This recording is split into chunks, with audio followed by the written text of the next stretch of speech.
Hello friends and अस्सलाम वालेकुम। कैसे हैं आप लोग? I hope you all are fine and welcome back to my channel.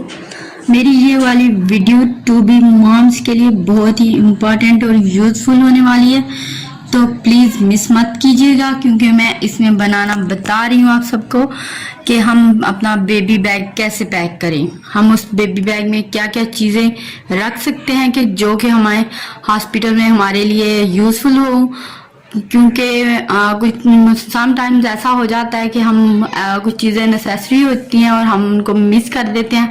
तो please don't forget to watch this video and अगर आपको पसंद आए तो लाइक कर दीजिएगा। तो चलिए स्टार्ट करते हैं। सबसे पहले अपनी वीडियो के हमें क्या क्या चाहिए, तो सबसे पहले तो हमें चाहिए एक बैग। तो आप ट्राई कीजिएगा कि आप क्योंकि बेबी के लिए बैग ले रहे हैं तो वो थोड़ा सा बेबी बैग की तरह ही हो, ये ना हो कि आप उस पर अपने शौक पूरे कर रहे हो। तो आप ट्राई कीजिएगा वो बैग बेबी के लिए ही हो और बेबी की थोड़े से जैसे यहाँ आपको मोटिव्स नजर आ रहे हैं, इस तरह के कुछ हूँ, ऐसे डिजाइनिंग सारी बेबी की अकॉर्डिंग की। इस बेबी बैग में काफी सारे आपको पॉकेट्स नजर आ रहे हैं, ये देख रहे हैं आप, ये देखिए ये, और ये फ्रंट पॉकेट और ये सबसे आगे स्मॉल पॉकेट। तो हमें बेबी की चीजें कैरी करने में कोई डिफिकल्टी ना हो। तो चलिए आइए अब स्टार्ट करते हैं। रखने के लिए हमें क्या क्या चाहिए और क्या क्या चीजें जरूरी हैं कि हम मिस ना करें, तो हमें हॉस्पिटल में बार बार दोबारा से सोचना पड़े, हाँ ये चीज हम तो भूल आए, ये चीज भूल आए। तो इसके लिए मेरी वीडियो एंड तक देखिएगा ताकि आपको इससे फायदा हासिल हो सके। तो चलिए स्टार्ट करते हैं। सबसे पहले बात करते हैं ब्लैंकेट की। तो ब्लैंकेट क्योंकि ज़रूरी है, समर हो या विंटर दोनों सीजन में ब्लैंकेट एक नेसेसरी चीज़ है बेबी के लिए। तो ब्लैंकेट ज़रूर रखिएगा, लेकिन ये होता है कि समर्स में थोड़ा सा लाइट ब्लैंकेट चलता है और विंटर्स में थोड़ा सा हैवी ब्लैंकेट हो जाता है, वो मोटे स्टफ वाला होता है ब्लैंकेट, वो यूज़ कर सकते हैं। तो समर के लिए ये परफेक्ट ब्लैंकेट है। तो क्योंकि मैं समर्स हैं आप चल रहे हैं तो ज़्यादा आप प्रेफर कीजिएगा कि आपका ब्लैंकेट बहुत सॉफ्ट हो, बहुत लाइट हो, इस तरह का होगा। ये देख सकते हैं आप, बहुत ही लाइट और सॉफ्ट है।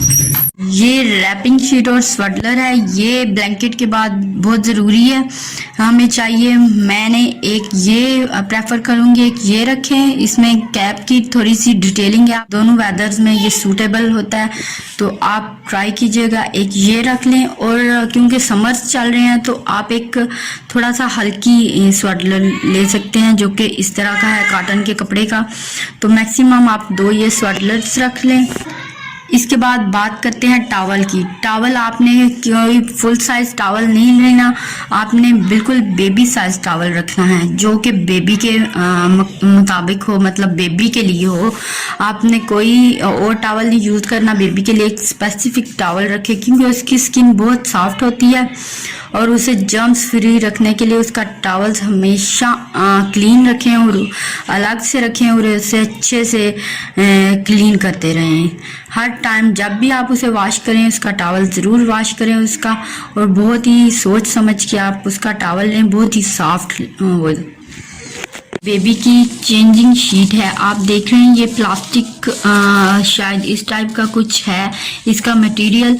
तो जब भी आप बेबी को चेंज करवाएं इस शीट को नीचे स्प्रेड कर लें और इसके ऊपर चेंज करवाएं। इससे जब आप बेबी को चेंज करवा रहे होंगे तो आपका बेड नीट रहेगा, कोई भी डर्टी और मैस क्रिएट नहीं होगा। देखिए अब हम बात कर लेते हैं शीट्स पे कि कौन सी शीट हमें हॉस्पिटल कैरी करनी चाहिए। तो मेरे पास यहाँ 3 किस्म की शीट हैं। एक ये है, उसके साथ यहाँ क्विक ड्राई उन्होंने शीट्स लगाई हुई हैं। ये प्लास्टिक की शीट जो कि मैंने अभी आपको बताया, आप वो साथ कैरी कर सकते हैं। अगर आप ज़्यादा कुछ नहीं ले जाना चाहते या आपके पास स्पेस थोड़ी है तो आप ये सिंगल शीट ले जाएं। ये 2 in 1 है। आप यहाँ इसे इस तरफ करके बेबी को चेंज करवा सकते हैं और इस तरफ आप करके बेबी को उसके ऊपर लटा सकते हैं ताकि उसका कंफर्ट लेवल बहुत ही अच्छे से रहे। और इसके बाद ये प्लेन है, ये सिर्फ एक कंफर्टर के तौर पे यूज होगी ये वाली शीट, और ये भी अगेन एक कंफर्टर ही है।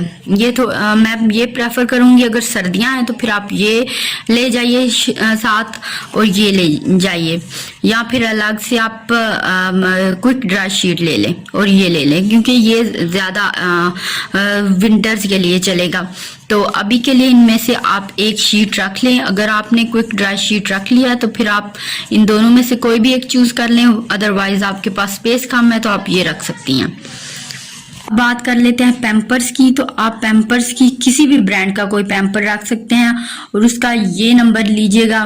5 to 10 पैम्पर भी अपने साथ ना आप कैरी कर सकते हैं, क्योंकि जब बेबी डिलीवर होता है तो फर्स्ट डे से ही उसे पैम्पर लगाते हैं हॉस्पिटल्स में, तो पैम्पर्स भी बहुत मस्ट है। आफ्टर डिलीवरी बच्चे का डाइजेस्टिव सिस्टम ठीक डिस्टर्ब होता है, तो वो बार बार स्टोल पास करता है, तो इसलिए आप मैक्सिमम 5 पैम्पर जरूर रखें। बात करते हैं नैपकिन की।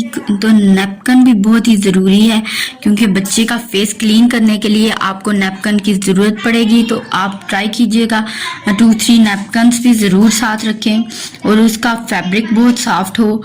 तो मैंने इस तरह के नैपकिन्स रखे थे, तो आप भी कुछ भी अच्छा फैब्रिक हो जिसका वो यूज कर सकते हैं, जो बच्चे के हार्मफुल ना हो वो यूज कर सकते हैं। अब बात करते हैं कि कैप्स की। तो जी ये कैप्स हैं बच्चे के लिए कैप, क्योंकि समर्स जा रहा है तो उसके लिए आप सॉफ्ट सा फैब्रिक यूज करें, ज्यादा आपको मोटे कपड़े की नहीं लेने की जरूरत। ये देख रहे हैं बिल्कुल सॉफ्ट फैब्रिक का कैप है। तो इस तरह के आप मैक्सिमम 2 कैप जरूर रखिए, क्योंकि एक अगर खराब भी हो जाए तो आप दूसरा यूज कर सकते हैं। और आप इस तरह के बूटीज भी यूज कर सकते हैं। ये नहीं कि समर है तो हम बूटीज का क्या काम, इतना गर्मी होगी बच्चे को स्वेट आएगा ये वो, इस तरह का नहीं, क्योंकि बच्चे को बहुत ठंड लगती है, तो ये भी जरूर रखिएगा। इसके बाद बात कर लेते हैं मिटन्स पे। तो मिटन्स के भी एटलीस्ट आप 2 पेयर्स जरूर रखें, क्योंकि बच्चे के नेल्स समटाइम बड़े होते हैं तो वो अपना फेस खराब कर लेता है, जो कि मेरे साथ भी हो चुका है। तो आप मिटन्स जरूर रखिएगा कि वेदर का उसे असर ना हो, तो इसलिए फर्स्ट डे से आप पहले कुछ दिन आप उसे थोड़ा सा कवर करके रखेंगे। तो मिटन्स और बूटीज का जरूर ख्याल रखिए। ये फीडर जो सबसे नेसेसरी है, तो आप फीडर के लिए ट्राई कीजिएगा कि ऐसा कोई फीडर हो कि जिसपे ऑन्सीज की मेजरमेंट हो, क्योंकि फर्स्ट डे से बेबी को फार्मूला मिल्क देना होता है, तो इसके लिए हमें ऑन्सीज को खास तौर पे उसकी ध्यान रखना पड़ता है। तो आजकल बहुत से कलरफुल फीडर्स आ चुके हैं, तो आप उस तरह का फीडर ना लीजिएगा, उसमें बहुत ज़्यादा गड़बड़ हो जाती है। तो आप ट्राई कीजिएगा ऐसा फीडर हो जिसमें से ट्रांसपेरेंट हो और नज़र आ जाए। बात कर लेते हैं बेबी के ड्रेसेस की। तो बेबी के ड्रेसेस का आप कॉम्बिनेशन कुछ ऐसा रहे, गर्ल्स और बॉयज़ दोनों के साथ वो सूट कर जाए, तो इसके लिए मैंने ये कलर्स चूज़ किए हैं। आप कुछ भी अपनी पसंद का कलर ले सकती हैं। आप देख सकते हैं ये कलर जो हैं ये दोनों केसेस में आपके साथ यूज हो जाएंगे। अगर गर्ल्स और बॉयज़ दोनों सूरतों में चलेंगे तो आप ट्राई कीजिएगा कोई ऐसे कलर्स चूज करें कि जो गर्ल्स, बेबी गर्ल भी और बेबी बॉय भी पहन सके। बेबी वाइप्स भी बहुत ज़्यादा ज़रूरी है, बेबी बैग का एक बहुत ही अहम पार्ट है, क्योंकि जब बेबी डिलीवर होता है तो उसकी स्किन बहुत ही सॉफ्ट होती है, तो हम उसे बार बार वॉश नहीं करवा सकते। अदरवाइज तो बेबी को यही अच्छा है कि आप उसे बार बार वॉश करें, ताकि कोई भी बैक्टीरिया या कुछ भी रैशेस का इशू ना हो। लेकिन फर्स्ट कुछ दिन से हमें थोड़ी केयर की ज़रूरत होती है, तो बार बार बेबी को वॉश करना अच्छा नहीं होता, तो इसके लिए वाइप्स बेहतर रहते हैं, तो ये भी ज़रूर रखिएगा। और इसके बाद जब वाइप्स के साथ हम क्लीन करते हैं तो उसके बाद हमें टिश्यू रोल की भी ज़रूरत होती है, ताकि बेबी के बॉडी से जो वेटनेस है उसको थोड़ा सा ड्राई कर सके। पैम्पर लगाने से पहले अच्छे से ड्राई करें, पैम्पर तब लगाएं, क्योंकि हम बेबी वाइप्स यूज़ कर रहे हैं। तो इस टाइम पे नैपी रैश क्रीम भी साथ ज़रूर रखिएगा। तो आप नेपी रैश क्रीम भी ज़रूर रखिएगा। ज़रूरी नहीं कि ये रैशेस में ही इफेक्टिव हो। ये क्रीम आप लगा के उसे पैम्पर लगा सकते हैं ताकि कोई भी ईचिंग या इस तरह का इशू, रैशेस का इशू ना हो। आप किसी भी ब्रांड की अच्छी सी नेपी रैश क्रीम यूज़ कर सकते हैं, क्योंकि बेबी के हम वाइप्स के क्लीन करेंगे तो जम्स फ्री करने के लिए नेपी रैश ज़रूर यूज़ कीजिएगा ताकि उसकी स्किन पे ईचिंग या किसी किस्म के रैशेस ना हों।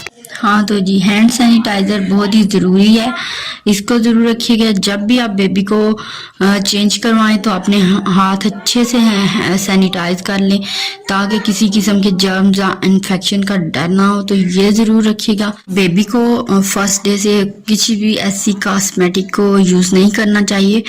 बेबी की स्किन बहुत सॉफ्ट होती है, तो अगर आपको बेबी से कोई ऐसा स्मेल का इशू है तो आप उसे ये वाला बेबी पाउडर यूज़ कर सकते हैं। इसके अलावा कोई फ्रेगनेंस, और ये भी बहुत ही माइल्ड सी क्वांटिटी यूज़ करें क्योंकि बेबी की स्किन बहुत सॉफ्ट होती है। ये है ऑर्गेनिक हनी। अब आप सोच रहे होंगे कि डॉक्टर तो कहते हैं कि हनी नहीं यूज़ करना, वो तो बिल्कुल ठीक है, उससे बिल्कुल मैं एग्री कर रही हूँ। लेकिन हम लोगों ने जो अब तक मैंने ऑब्जर्व किया है कि हम लोग डॉक्टर्स की बात तो बिल्कुल नहीं सुनते। तो इसके लिए ये ऑर्गेनिक हनी हमारी बेबी बैग का एक ज़रूरी पार्ट बन गया है, क्योंकि मैंने अपने बच्चों को दी है गुट्टी, तो इसलिए अगर कोई देना चाहे, मैं आपको फोर्स नहीं कर रही। हाँ, वो जो लोग देना चाह रहे हैं या लेके जाना चाह रहे हैं तो उनके लिए है ये, दूसरे लोगों के लिए नहीं। जो बिल्कुल डॉक्टर्स की बातों को फॉलो कर रहे हैं उनको बिल्कुल नहीं रिकमेंड करूंगी। हाँ, जो लोग दे रहे हैं तो उनके लिए है कि आप ऑर्गेनिक हनी यूज़ करें। आप कोई भी बाजार से लेके ऐसा वैसा कोई शहद यूज़ ना करें, जिसे हम छोटी मक्खी का शहद कहते हैं, वो भी यूज़ कर सकते हैं। तो बेस्ट ये है कि आपको जहाँ से बेहतर हनी मिले वो हनी आप यूज़ करें। मेरे पास यहाँ कैरी कार्ड के 2 ऑप्शंस आपको नज़र आ रहे हैं, तो आप इनमें से कौन सा बेस्ट रहेगा आप हॉस्पिटल साथ ले जा सकें ताकि बेबी को आसानी से आप इसमें लटा के वापस कर ला सकें। ये कैरी कार्ड बेबी को हॉस्पिटल ले जाने के लिए बिल्कुल ठीक नहीं है। कैरी कार्ड बहुत ही बेस्ट है, आप इसको लेके जा सकते हैं हॉस्पिटल। एक तो इसके साथ प्रोटेक्टिव कवर है और इसे आप बेबी को टाइट भी कर सकते हैं, ये देख रहे हैं आप। और इसके साथ यहाँ एक्स्ट्रा होल्डर होता है सामान का, जिसमें आप बेबी का फीडर, नैपकिन वगैरह यूज कर सकते हैं। और इसके साथ यहाँ नेट का कवर भी होता है जिसे आप लगा के mask. Best of luck all new mummies and I hope आप सबके लिए ये वीडियो यूज़फुल हो। दुआओं में याद रखिएगा। Bye bye.